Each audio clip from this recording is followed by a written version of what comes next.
आज हम स्टार्ट करते हैं chapter number 2, mechanical properties of fluids.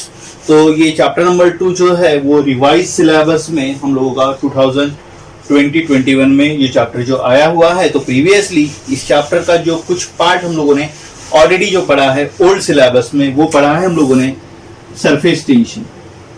तो ये पार्ट हम लोगों ने ऑलरेडी पढ़ा है। तो इसमें कुछ एडिशनल कंटेंट्स इस सिलेबस में और हम लोगों को कुछ ऐड करने। तो फ्लूइड्स क्या होता है, फ्लूइड्स की कुछ प्रॉपर्टी, कुछ स्टैटिक में और कुछ मोशन में। तो दोनों इसमें हम लोगों को पढ़ना है, स्टैटिक में भी पढ़ना है और when the fluid is at rest and when the fluid is at motion. तो ये दोनों चीजें हम लोगों को पढ़ना है। तो सबसे पहले तो बात करते हैं इस चैप्टर में जो हम लोगों ने वर्ड यूज किया है। जैसे इस चैप्टर का नाम जो है mechanical properties of fluid.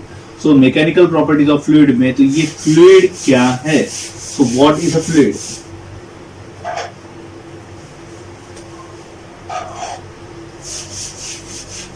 So दिमाग में पहला क्वेश्चन रहेगा what is a fluid. So fluid यानी क्या, एक सब्सटेंस जो फ्लो हो सकता है, सब्सटेंस विच कैन फ्लो।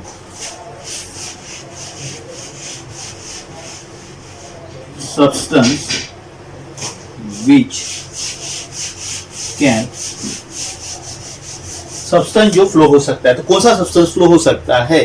सो एक गैस और एक liquid, gas and liquid this can flow. So gas and liquid, तो ये फ्लो हो सकते हैं। तो gas and the liquid is combinely called as a fluid, combinely called as a fluid. अब बात करते हैं तो फ्लूइड, फ्लूइड कैसे होता है। तो फ्लूइड यानी हम लोग जानते हैं तो गैस और लिक्विड। तो फ्लूइड के पास क्या उसका खुद का ओन शेप होता है क्या? नहीं। पानी की बात करते हैं तो कोई भी कंटेनर में पानी को फिल कर दिया तो वो कंटेनर का शेप ले लेगा, तो उसके पास कोई पर्टिकुलर शेप नहीं है। वैसे ही एयर या गैस के पास भी पर्टिकुलर शेप नहीं है। तो फ्लूइड कैसे होता है? तो it has no shape, it has no own shape, तो उसके पास खुद का शेप नहीं होता है। तो वो है फ्लूइड। ये कहा हम लोगों ने फ्लूइड के बारे में। अब बात करते हैं कि आइडियल फ्लूइड कैसी होना चाहिए। So properties of ideal fluid.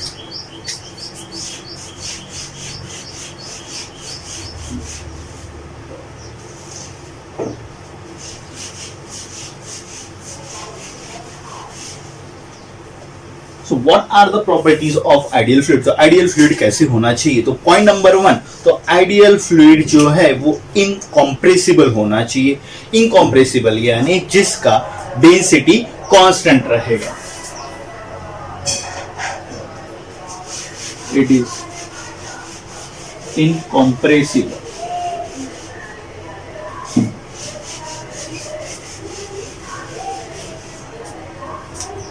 That is density constant. Point number 2 की बात करते हैं तो इसके पॉइंट नंबर 2 में बात करते हैं उसके फ्लो के बारे में। तो उसका फ्लो कैसे होना चाहिए? उसका flow smooth and steady. The flow must be smooth and steady. It's flow कैसे होना चाहिए? स्मूथ एंड स्टेडी, यानी ये नॉन टर्बुलेंस होना चाहिए। ठीक है, स्मूथ भी होना चाहिए और स्टेडी भी होना चाहिए। फिर बात करते हैं नेक्स्ट पॉइंट की, उसकी प्रॉपर्टीज की। तो वो फ्लूइड कैसा होना चाहिए? तो वो फ्लूइड जिसका विस्कोसिटी 0 होना चाहिए, यानी non viscous. It must be non viscous. Non viscous यानी उसका जो इंटरनल फ्रिक्शनल फोर्स है वो 0 होना चाहिए। That is internal friction force is 0। सो ये प्रॉपर्टीज हमारे पास होना चाहिए जो एक आइडियल फ्लूइड के पास होना चाहिए। तो आइडियल फ्लूइड में हम लोगों ने कहा है कि हम लोगों के पास ये 3 प्रॉपर्टीज होना ही चाहिए। वो इनकॉम्प्रेसिबल होना चाहिए, उसका फ्लो कैसे होना चाहिए? स्मूथ और स्टेडी होना चाहिए, और ये कैसे होना चाहिए? नॉन विस्कस, यानी जिसमें इंटरनल फ्रिक्शन फोर्स कितना होना चाहिए? 0। बात करते हैं नेक्स्ट टॉपिक के बारे में, प्रेशर। तो ये प्रेशर, ये जो टर्म्स है ये काफी कॉमन टर्म है, वो हम लोगों ने काफी बार इसके पहले भी हम लोग पढ़ चुके हैं। प्रेशर को हम लोग पी से इंडिकेट करते हैं। तो प्रेशर एक टर्म कॉमन टर्मिनोलॉजी है जो मैकेनिक्स के पार्ट्स में हम लोगों ने ऑलरेडी पढ़ा है। तो प्रेशर यानी क्या? तो प्रेशर यानी it is a force acted per unit area. It is a force per unit area. तो एरिया के केस में हम लोग बात करते हैं एरिया ऑफ क्रॉस सेक्शन, और अगर फॉर्मूले की बात किया जाए तो P is equal to F by A। So where F is what? तो F is a applied force and A is a area. बात करते हैं तो प्रेशर, जैसे फॉर्मूले में लिखा है, तो प्रेशर ये दो चीजों के ऊपर डिपेंड है। तो प्रेशर ये दो हमारे पास अलग अलग जो चीजें है उसके ऊपर डिपेंड है। एक डिपेंड है फोर्स के ऊपर में, एक है डिपेंड एरिया। तो एरिया का रोल यहाँ पे ज्यादा इंपॉर्टेंट है। तो एरिया यानी कौन सा एरिया? जैसे बात करते हैं, ये अगर हम लोग पेन ले रहे हैं तो इस पेन का ये टिप, ठीक है, और ये इस पेन का ये ब्लंट सरफेस। अगर मैं 5 न्यूटन का फोर्स अप्लाई कर रहा हूं by the tip of this pen, ठीक है, and same 5 Newton force is applied by the blunt surface of this pen, what happen? क्या होगा? अगर इस blunt surface से 5 Newton का फोर्स अप्लाई कर रहा हो तो यहाँ पे कुछ ज्यादा फर्क पड़ेगा नहीं, या मुझे कुछ तकलीफ होगी नहीं, यानी प्रेशर कम पड़ेगा। और वही 5 न्यूटन का फोर्स अगर मैंने टिप से यहाँ इंसर्ट करता हूँ तो क्या होगा? तो ये मुझे हर्ट होगा, क्योंकि प्रेशर इंक्रीज हुआ है। तो फोर्स तो सेम था, तो न्यूमरेटर टर्म सेम था, फर्क किस में आया? ए यानी क्या? तो ए यानी कवरेज एरिया। यहाँ पे जो बात करते हैं इसकी कवरेज एरिया की, तो कवरेज एरिया किस केस में ज्यादा था? तो ये ब्लंट सरफेस में कवरेज एरिया ज्यादा था और टिप में कवरेज एरिया कम था। तो कवरेज एरिया और कांटेक्ट एरिया जब कम होगा तो प्रेशर ज्यादा होगा। तो ये बात को अच्छे से याद रखना है। तो ए यानी क्या कहा मैंने? कवरेज एरिया या कांटेक्ट एरिया। तो ये डिक्रीज तो प्रेशर इंक्रीजेस। तो ए यानी क्या है हमारा? तो ये है कांटेक्ट एरिया। तो contact area decreases then the pressure increases. ये टर्म्स बहुत अच्छे से याद रखना है, ठीक है। तो ये है प्रेशर के बारे में हम लोगों ने कहा, तो ये जनरलाइज प्रेशर के बारे में पढ़ा है। अब बात करते हैं कि इस चैप्टर में हम लोग फ्लूइड्स की बात करते हैं। तो फ्लूइड्स के केस में हम लोगों को पढ़ना है pressure in the fluids. So pressure in the fluids की बात करते हैं। नेक्स्ट टॉपिक बात करते हैं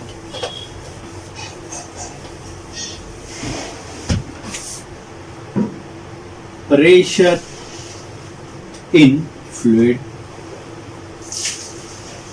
सो फ्लूइड के अंदर के जब प्रेशर की जब बात करते हैं तो फॉर्मूला वही रहेगा, फोर्स पर यूनिट एरिया। सिर्फ थोड़ा सा मॉडिफिकेशन हो जाएगा, इसमें रहेगा नॉर्मल फोर्स। कौन सा फोर्स? Normal force. तो ये टर्म ऐड हुआ है हमारा, normal force per unit area. तो हम लोग फोर्स कौन सा कंसिडर करेंगे? नॉर्मल फोर्स कंसिडर करेंगे। तो इसको समझने के लिए हम लोग एक एग्जांपल लेते हैं। जैसे हम लोगों के पास यहाँ पे लिक्विड है, ठीक है, और इसमें हम लोग एक बॉल को इंसर्ट कर रहे हैं, अंदर दबा रहे हैं। तो इस बॉल को अंदर दबा रहे हैं, तो ये आएगा इसका कवरेज एरिया या कॉन्टैक्ट सरफेस, ठीक है। और यहाँ पे जो फोर्स एक्ट होगा, तो force act by the fluid. तो फोर्स एक्ट कैसे होगा? Perpendicular to the contact surface. तो ये होगा आपका नॉर्मल फोर्स, F नॉर्मल, समझ में आ गया। और ये रहेगा आपका कॉन्टैक्ट सरफेस या कॉन्टैक्ट सरफेस एरिया। बात करते हैं तो दो टाइप्स के हम लोग अगर सरफेस की बात करते हैं, एक हॉरिजॉन्टल और एक वर्टिकल। सो हॉरिजॉन्टल के केस में अगर हम लोग ये हॉरिजॉन्टल एरिया ले रहे हैं तो नॉर्मल फोर्स कुछ इस तरह रहेगा। This one is F normal for horizontal surface. बात करते हैं in case of an vertical surface, तो ये रहेगा हम लोगों का F normal in case of an vertical surface, ठीक है। So this is about the normal force, यानी प्रेशर इन द लिक्विड की अगर बात करते हैं तो ये हम लोगों के पास हम लोगों ने दो सरफेस, एक वर्टिकल सरफेस के लिए बात किया और एक हॉरिजॉन्टल सरफेस के लिए बात किया है। तो यहाँ पे आप लोगों को याद रखना है प्रेशर इन द फ्लूइड्स में फोर्स कैसा रहेगा, तो ये हम लोग कंसिडर करते हैं नॉर्मल फोर्स। अब कुछ आगे में प्रेशर की क्वांटिटीज की बात करते हैं जो ऑलरेडी हम लोगों ने पहले भी देखे थे। तो वो क्वांटिटीज क्या है, तो प्रेशर कौन सा क्वांटिटी है, तो प्रेशर ये स्केलर है या वेक्टर है। तो pressure it has no particular direction, तो प्रेशर के बारे में कहा जाएगा so it is a scalar quantity.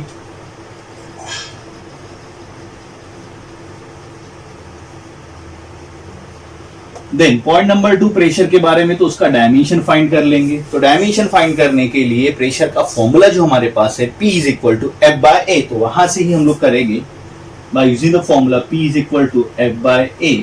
तो यहाँ पे प्रेशर का डायमेंशन निकालना है, तो फोर्स का डायमेंशन जैसे मैंने इसके प्रीवियसली भी आपको कई बार बताया कि फोर्स का डायमेंशन ये आपको याद होना चाहिए। तो ये एक ऐसा डायमेंशन है जिसको यूज करके आप कोई भी डायमेंशन इजीली निकाल सकते हैं। तो कम से कम आपको फोर्स का डायमेंशन याद रखना है, बाकी कोई भी डायमेंशन याद रखने की जरूरत नहीं है। तो फोर्स का डायमेंशन L1 M1 T-2 ये आएगा। एरिया, तो एरिया क्या होता है, लेंथ इंटू ब्रेथ या L इंटू L, तो L का पावर 2। सो टोटल अगर लेंथ का डायमेंशन देखा जाए तो L का पावर न्यूमरेटर में 1 है, डिनोमिनेटर में 2, तो डिनोमिनेटर का 2 ऊपर शिफ्ट कर दिया जाएगा तो -2 हो जाएगा। 1 माइनस 2 तो -1, तो L का पावर आ जाएगा L -1 M1 एंड T-2। तो ये आ गया हमारे पावर का डायमेंशन। अब बात करते हैं इसकी यूनिट्स की। तो what exactly the units we are use for the power, sorry for the pressure.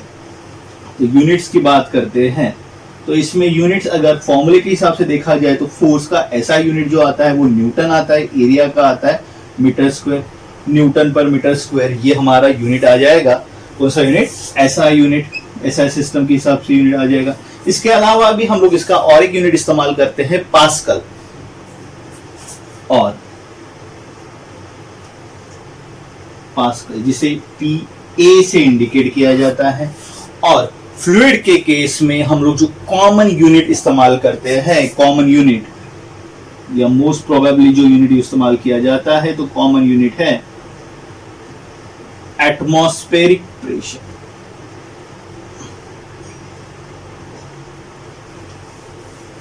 So atmospheric pressure, तो एटमॉस्फेरिक प्रेशर का कन्वर्शन क्या है, तो इसे एटमॉस्फेरिक प्रेशर को हम लोग डिटेल पढ़ेंगे, बिल्कुल नेक्स्ट लेक्चर में ही पढ़ेंगे। एटमॉस्फेरिक प्रेशर का वैल्यूज मैं पहले बता रहा हूं। तो एटमॉस्फेरिक प्रेशर शॉर्ट फॉर्म में ATM लिखा जाता है इसे। तो 1 ATM 1 atmospheric pressure is equal to 1.013 into 10⁵ pascal, या आप कह सकते हैं newton per metre square. So this all about the pressure. तो प्रेशर के बारे में हम लोगों ने ये सब टर्म्स पढ़े हैं। तो अब हम बात करते हैं नेक्स्ट टॉपिक की, हमारे जो एटमॉस्फेरिक प्रेशर। तो एटमॉस्फेरिक प्रेशर को हम लोग डिटेल में कहेंगे। जैसे मैंने यहाँ बताया था कि हम लोगों ने एटमॉस्फेरिक प्रेशर ये हमारा एक कॉमन यूनिट है और उसका वैल्यूज मैंने बताया था, पर इसको हम लोग थोड़ा सा डिटेल में देखेंगे कि what exactly the atmospheric pressure. क्योंकि इस चैप्टर में हम लोगों को 3 टाइप्स के प्रेशर देखना है कि एटमॉस्फेरिक प्रेशर पढ़ना है, हम लोगों को एक गॉस प्रेशर पढ़ना है और एक एब्सोल्यूट प्रेशर पढ़ना है। तो बात करते हैं एटमॉस्फेरिक प्रेशर के बारे में।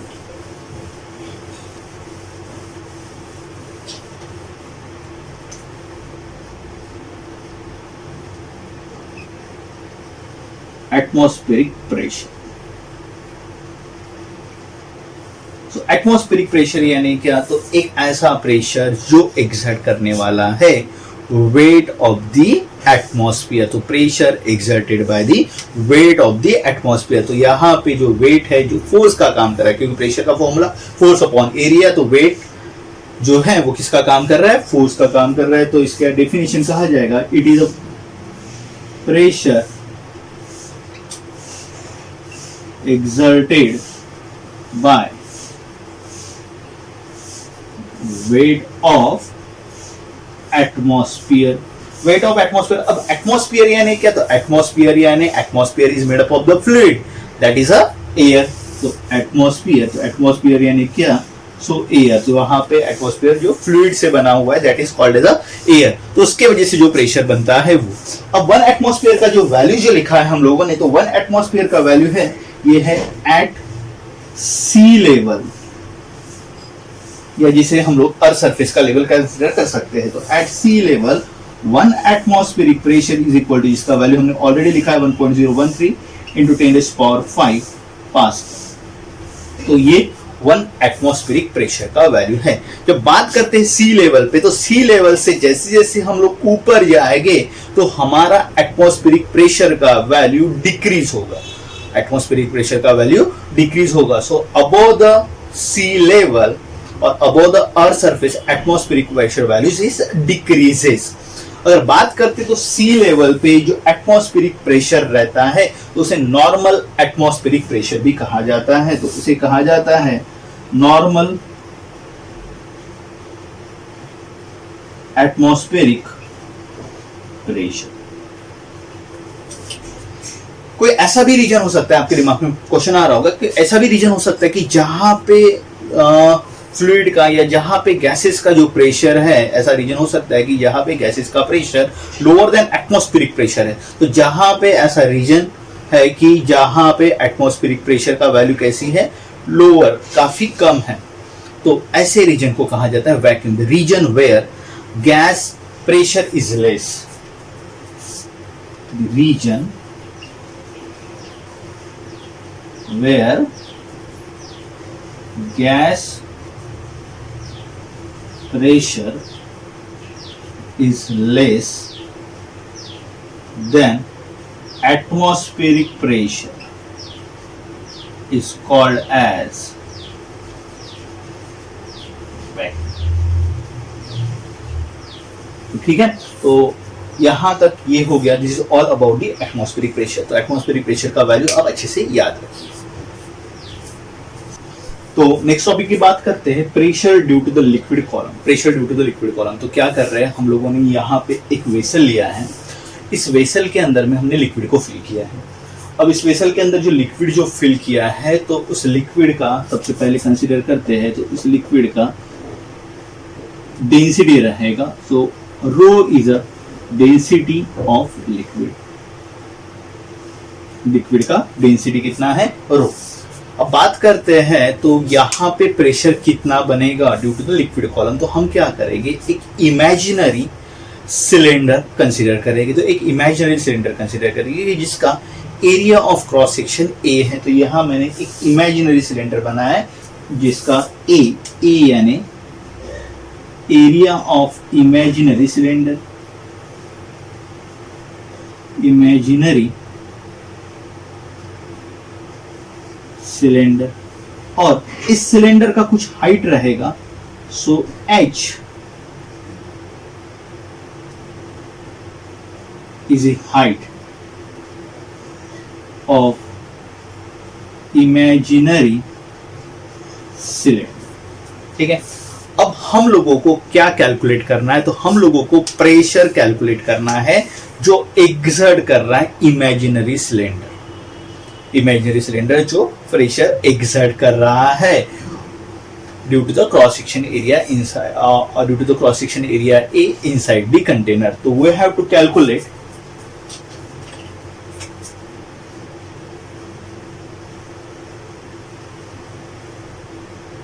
Pressure due to imaginary cylinder, हम लोगों को ये कैलकुलेट करना है। अब इसका कैलकुलेशन कैसे होगा, जैसे बात करते हैं कि यहाँ पे जो इमेजिनरी सिलेंडर लिया है तो उसका एरिया ऑफ क्रॉस सेक्शन हम लोगों ने बेस जो लिया है वो area of cross section A है और हाइट कितना है h।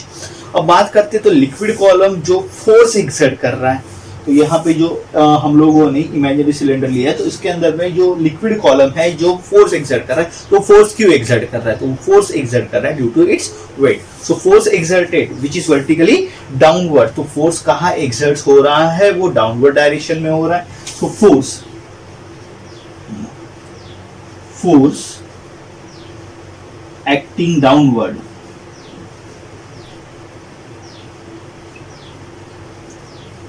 Due to wait.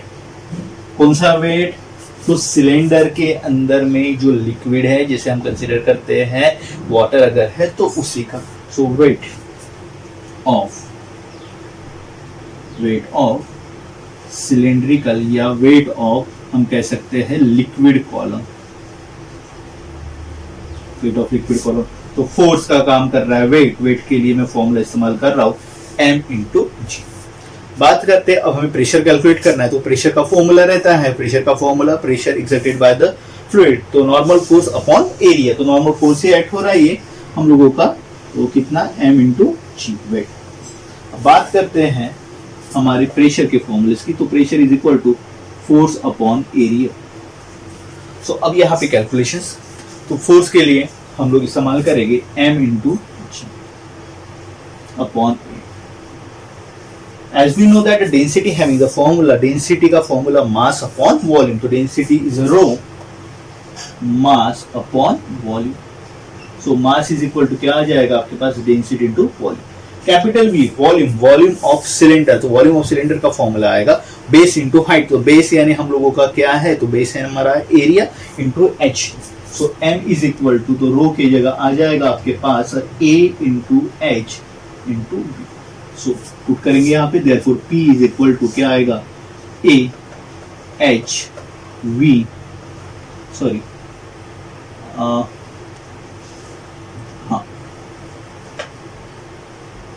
Density की जगह डेंसिटी, वॉल्यूम की जगह area into height. So pressure is equal to rho A H G upon, so a get cancel, numerator में और डिनोमिनेटर में है, तो प्रेशर का वैल्यू जो आ रहा है हम लोगों का कितना आ रहा है, एच रो इंटू जी। सो ये इक्वेशन आ गया हम लोगों के पास किसका, प्रेशर का। तो pressure due to the liquid column, तो pressure due to the liquid column, जैसे हम लोग यहाँ पे देख रहे हैं कि यहाँ पे लिक्विड कॉलम, तो जो लिक्विड जो कैसी है वो रेस्ट में है, ठीक है, तो लिक्विड है रेस्ट में, तो रो क्या है, तो डेंसिटी ऑफ लिक्विड, एच यानी क्या है, तो एच यानी हम लोग कितना नीचे जा रहे हैं, तो एच यानी हम लोग अगर यहाँ पे एयर कॉलम कंसीडर नहीं, सिलेंडर नहीं कंसीडर करते तो एच यानी क्या, तो कितना डेप्थ के अंदर जा रहा है, तो एच यानी depth below the free surface, below the free surface. अब यहाँ से दिखाया गया है, तो यहाँ पे हमें ये एक पॉइंट पता चल रहा है कि ये प्रेशर का जो वैल्यू है वो जो है एरिया के ऊपर डिपेंड नहीं करता है, तो it is not depend upon the surface area. तो इमेजिनरी जो सिलेंडर हम लोगों ने यहाँ लिया है, अगर हम लोग कुछ दूसरा भी चीज रहते तो उसके ऊपर वो डिपेंड नहीं होता, तो it is independent on the area. बात करते हैं नेक्स्ट टॉपिक के बारे में, जैसे हम लोगों ने कहा फाइंड किया pressure due to the liquid column. अब बात करते तो variation of pressure due to the height and the depth, तो हाइट और डेप्थ की वजह से जो वेरिएशंस हो रहा है तो उसके बारे में हम लोग बात करते हैं, तो वो वेरिएशंस कैसे हो रहा है, तो उसके लिए भी ऑलमोस्ट सिमिलर ही प्रूफ है, सिमिलर ही कुछ क्वांटिटीज है जिसे आपको यूज करना है। तो प्रेशर वेरिएशन, तो पढ़ने वाले हम लोग pressure variation due to the height and the depth, variation due to height and depth,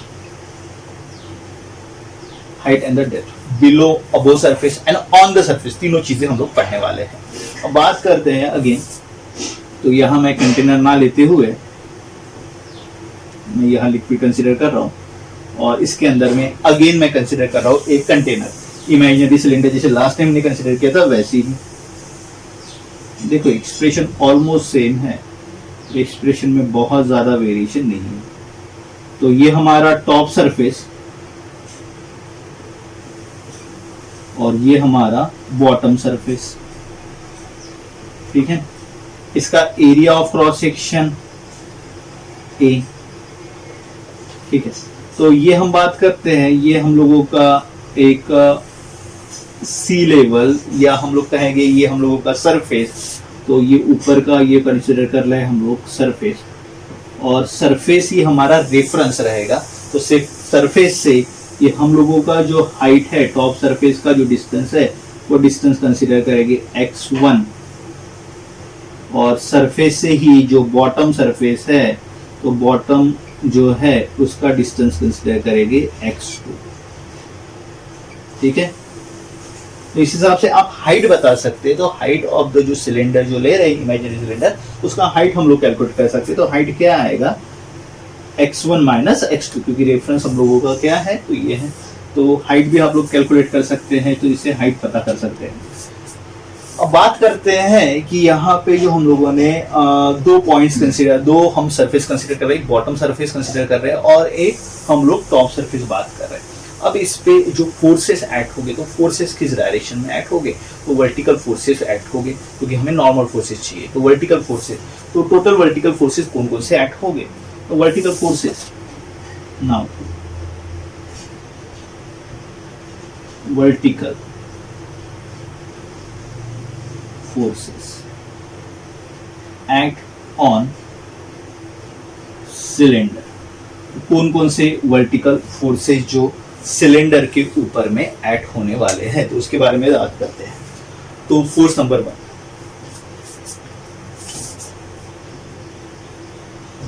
stock surface पे डाउनवर्ड फोर्स एक्ट होगा F1।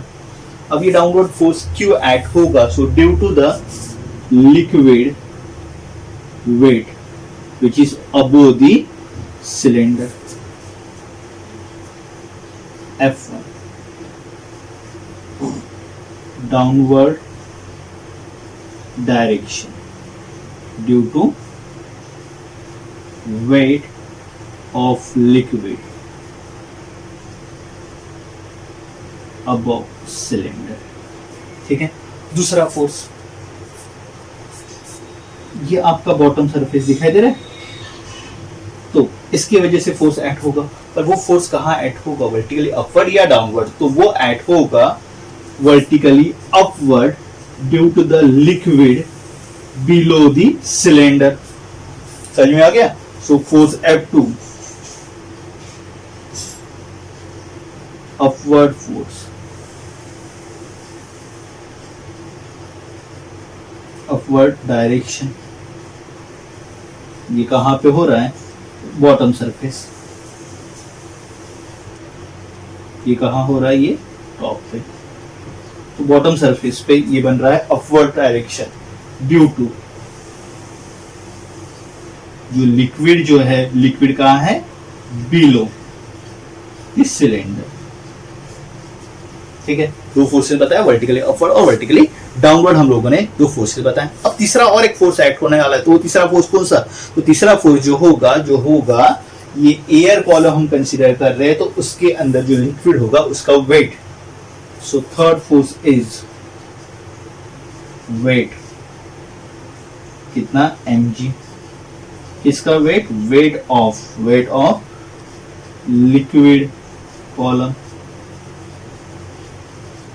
लिक्विड कॉलम का वेट। समझ में आ गया। सो ये तीन फोर्सेस एक्ट हो गई। अब जैसे हमने कहा कि ये जो कंटेनर है वो अंदर में है, यानी वो इक्विलिब्रियम कंडीशन में है। If the container is in equilibrium condition, या सिलेंडर जो अंदर रखा है वो इक्विलिब्रियम कंडीशन के अंदर में है, तो इसके वजह से एट इक्विलिब्रियम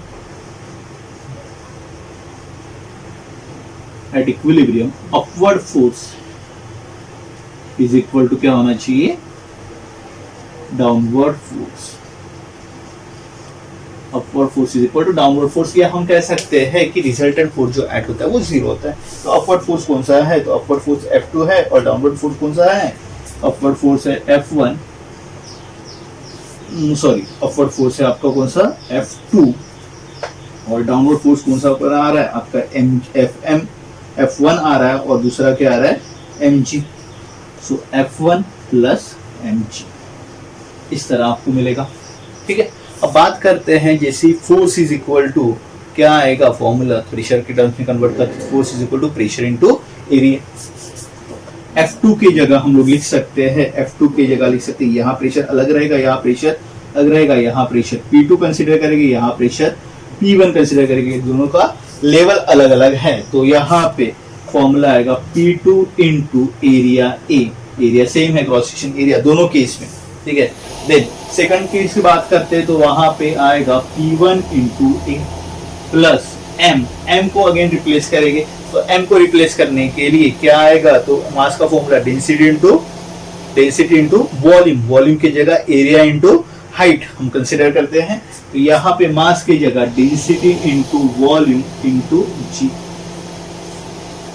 वॉल्यूम को हम लोग चेंज कर रहे हैं, तो वॉल्यूम को क्या चेंज करेंगे, तो वॉल्यूम को करेगी एरिया इंटू हाइट। तो हाइट ना कंसिडर करते हुए ये x1 और ये x2, तो क्या आएगा यहाँ पे वॉल्यूम की जगह एरिया इंटू h लिख सकते हैं, h गलत नहीं है, h लिख सकते हैं, बट इसको थोड़ा सा वेरियस हम लोगों का जो फॉर्मेट जो दिया है टेक्स्ट बुक में उस तरह हम लोग कन्वर्ट करेंगे। तो सर कन्वर्ट करते हैं तो क्या आएगा यहाँ पे x1 माइनस x2, ठीक है, x1 माइनस x2, क्योंकि मेजर कहां से कर रहा है, सरफेस से कर रहे हैं, तो x1 माइनस x2 वो अल्टीमेटली हाइट ही आने वाला है। तो हम लोगों के पास यहाँ पे P2A इक्वेशन बन रहा है इंटू P1A प्लस रो v की जगह a into x1 minus x2 into ये इक्वेशन बन जाएगा। तो ये टर्म्स तीनों इसमें कॉमन है, तो इसको हटा दीजिए, तो P2 इज इक्वल टू क्या बनेगा हमारे पास, P2 is equal to P1 plus rho x1 minus x2 into g। So P2 minus P1 that is a pressure difference between the two levels, top surface and bottom surface का उसका formula आगे हम लोग के पास रो x1 minus x2 into g। तो ये formula हम लोगों के पास आ गया है इसके लिए, प्रेशर डिफरेंस के लिए। बात करेंगे इसी के ही अलग अलग कंडीशंस के बारे में। तो ये हम लोगों ने प्रेशर डिफरेंस निकाला inside the liquid column, sorry inside the liquid, तो एयर कॉलम के लिए हम लोगों ने निकाला है। अब यहाँ पे अगर बात करते हैं अलग अलग सरफेस की बात करते हैं, अगर हमने कहा यहाँ पे ही समझो अच्छे से, इस डायग्राम को अच्छे समझिए, अगर हमने कहा कि हमारा जो टॉप का सरफेस है उसको ऊपर उठाइए, ऊपर उठाइए, और उठाते उठाते आप लोगों ने इस x1 को इतना उठाया कि वो हो गया हमारा, इस डायग्राम को समझिए, कहाँ पे आ गया वो, सरफेस पे, कहाँ आ गया, सरफेस पे। सो x1 का वैल्यू कितना हो गया, 0, x1 का वैल्यू कितना हो गया, 0, और x2 का वैल्यू कितना होगा, तो x2 यानी क्या होगा, वो डेप्थ, तो डेप्थ को मैं कंसीडर कर रहा हूं h, ठीक है, और ये डेप्थ है यानी निगेटिव y एक्सिस है, इसीलिए minus. So on the surface के लिए क्या फॉर्मूला लिखा जाएगा, तो ऑन द सरफेस के लिए, ऑन सरफेस के लिए क्या क्या चेंजेस किया है मैंने, ऑन सरफेस के लिए x1 का वैल्यू कितना हो गया, 0, x2 का वैल्यू कितना हो गया, माइनस h क्यों लिखा है, क्योंकि हम लोग डेप्थ में जा रहे हैं इस वजह से, ठीक है।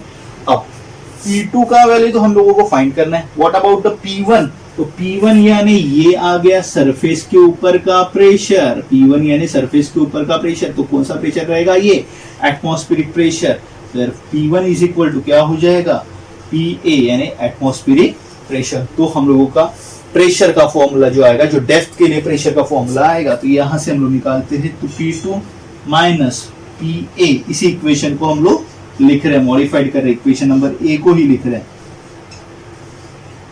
क्या आएगा, रो x1 की जगह आपने क्या लिया, 0, minus of minus h into g, तो क्या आया, P2 is equal to, PA को उधर ट्रांसफर कर देंगे, तो PA प्लस क्या, h रो इंटू जी। तो ये इक्वेशन मिलेगा ऑन दी सरफेस पे, अगर उसका क्या होगा, टॉप सरफेस अगर होगा तो अगर हम बात करते हैं top surface, top on the surface, on the surface के लिए अगर बात करते हैं एट डी, यानी ऊपर का जो है, ऊपर का सरफेस जो कहाँ रहेगा, ये डायग्राम इसके साथ आप लोगों को यहाँ पे इसके साइड में ये डायग्राम ड्रॉ करके रखना है, सो दैट आपका वो कंसेप्ट क्लियर रहे। तो ये सब कुछ इतना बताने की जरूरत नहीं है आप लोगों को, सिर्फ आपको इसके सरफेस बताना है, x1 का वैल्यू, प्रेशर का वैल्यू PA, यहाँ पे बॉटम पे प्रेशर कितना है P2, बस इतना बताना है, और हाइट हमने कितना लिया है, x2 is equal to minus h। तो ये इतने ही टर्म्स आपको यहाँ बताना है, समझ में आ गया। तो इसके रिलेटेड ये डायग्राम्स यहाँ पे आपका साइड में आना चाहिए। अब इसमें हम लोग थोड़ा सा और वेरिएशंस देखते हैं, एक मिनट हम बात करते हैं, तो P2 यानी प्रेशर कहाँ पे, नीचे में, तो यहाँ से हमारा एक और कंक्लूजन आ गया कि जो आपका अंतर का प्रेशर जो रहेगा वो एटमॉस्फेरिक प्रेशर से ज्यादा रहेगा। जैसे कहा कि ऊपर जाते तो प्रेशर कम होता है, और सी लेवल से नीचे जाते तो प्रेशर बढ़ते जाता है, तो प्रेशर बढ़ते जाता है तो उसमें एटमॉस्फेरिक प्रेशर भी ऐड होगा, ठीक है। और एक कंडीशंस के लिए और एक बात करते हैं, अगर ये उठाते उठाते हमने इतना उठा लिया, यही डायग्राम अच्छे समझिए फिर से, थर्ड केस का डायग्राम। ये डायग्राम यहाँ पे ड्रॉ होने के बाद फिर से एक डायग्राम ड्रॉ करेंगे। ये उठाते उठाते इतना उठा लिया कि सरफेस आ गया हमारा यहाँ पे, और इधर है हम लोगों का लिक्विड। समझिए अच्छे से, ठीक है। ये ऊपर था आपका x1, ऊपर का प्रेशर P1, नीचे का प्रेशर P2, ठीक है।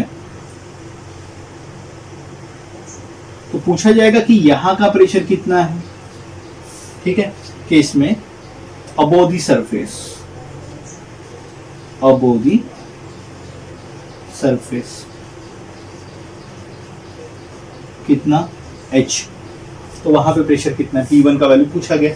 वही इक्वेशन नंबर 1 इस्तेमाल करते हैं। तो इसमें क्या मॉडिफिकेशन करना पड़ेगा, तो x1 इज इक्वल टू, अब x2 का वैल्यू कितना होगा, क्योंकि रेफरेंस तो आपका सरफेस होता है, तो x2 का वैल्यू कितना हो जाएगा, तो x2 का वैल्यू हो जाएगा आपका 0।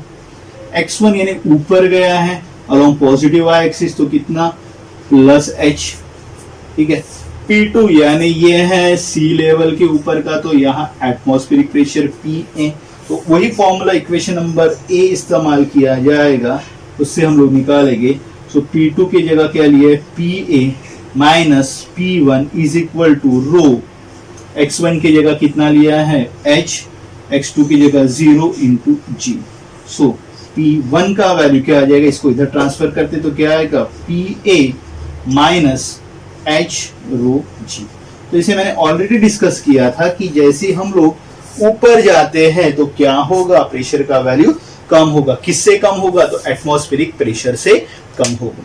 तो इससे हमें कंक्लूजन क्या मिलता है, तो इसे कंक्लूजन क्या मिलता है कि डेप्थ जो रहेगा, तो डेप्थ में क्या रहेगा, प्रेशर h रो जी के अमाउंट में एटमॉस्फेरिक प्रेशर से बढ़ेगा, और प्रेशर जो रहेगा वो इंडिपेंडेंट रहेगा एरिया ऑफ क्रॉस सेक्शन पे। तो ये हम लोगों ने प्रेशर का वेरिएशन देख लिया। This is all about the pressure variation. तो जैसे मैंने कहा था हम लोगों को 3 प्रेशर पढ़ना है, तो एटमॉस्फेरिक प्रेशर क्या है वो हम लोगों ने ऑलरेडी पढ़ा था। अब बात करते हैं एटमॉस्फेरिक प्रेशर होने के बाद, अब बात करते हैं हम लोगों के पास और 2 प्रेशर है। एक है गॉस प्रेशर, एक गॉस प्रेशर है हम लोगों के पास, और एक है एब्सोल्यूट प्रेशर। बात करते हैं गॉस प्रेशर की। गॉस प्रेशर, तो गॉस प्रेशर PG से हम लोग डिनोट करेंगे, ठीक है। तो गॉस प्रेशर यानी क्या होता है, तो गॉस प्रेशर जो है वो प्रेशर डिफरेंस होता है किसका, तो एक सिस्टम का एंड एटमॉस्फेरिक प्रेशर के इसका। तो अगर हम कहेंगे कि जो प्रीवियसली हम लोगों के पास डायग्राम जो थी, तो वहां पे ऊपर का एटमॉस्फेरिक प्रेशर जैसे हम लोगों के पास फॉर्मूला था, तो P2 minus P1 is equal to क्या था, h x2 minus x1 minus x2 into g। ये हम लोगों के पास फॉर्मूला था। तो इसी फॉर्मूले के हिसाब से अगर हम लोग upper surface atmospheric pressure consider करते हैं, अपर सरफेस क्या कंसीडर करते हैं, PA is equal to top वाला जो है वो टॉप वाला सरफेस, टॉप सरफेस अगर हम लोग क्या ले रहे हैं, top surface as a atmosphere, ठीक है। तो क्या होगा, P1 is equal to PA, P1 is equal to PA हो जाएगा।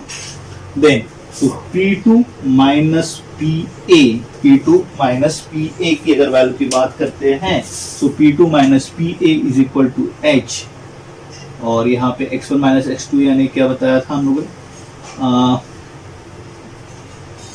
ये रो, तो क्या आएगा, रो H इंटू G। तो यहाँ पे ऑलरेडी हम लोगों ने सॉल्व किया था, तो सिर्फ यहाँ पे P2 माइनस P1 यानी यहाँ इसी तरह हम लोगों ने सॉल्व किया था, यही चीज हमने यहाँ रिपीट की है। तो P2 यानी सिस्टम का प्रेशर, तो ये system pressure minus atmospheric pressure,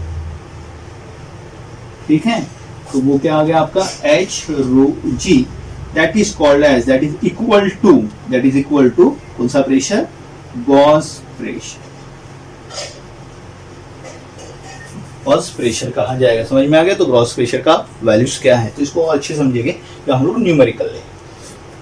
बात करते हैं नेक्स्ट प्रेशर की, atmospheric pressure, sorry atmospheric pressure हो गया एब्सोल्यूट प्रेशर। एब्सोल्यूट प्रेशर यानी क्या,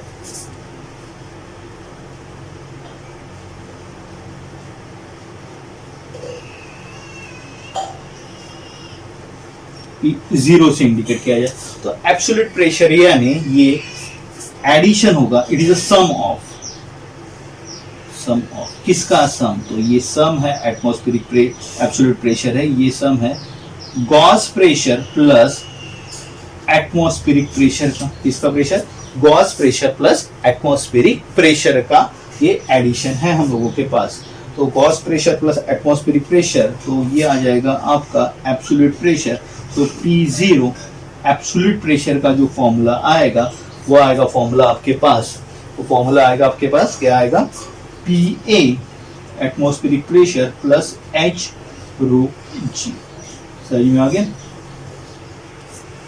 तो दो प्रेशर्स, तो गॉस प्रेशर का फॉर्मूला H रो G और हम लोगों के पास एटमॉस्फेयर एब्सोल्यूट प्रेशर का फॉर्मूला, सो PA प्लस H रो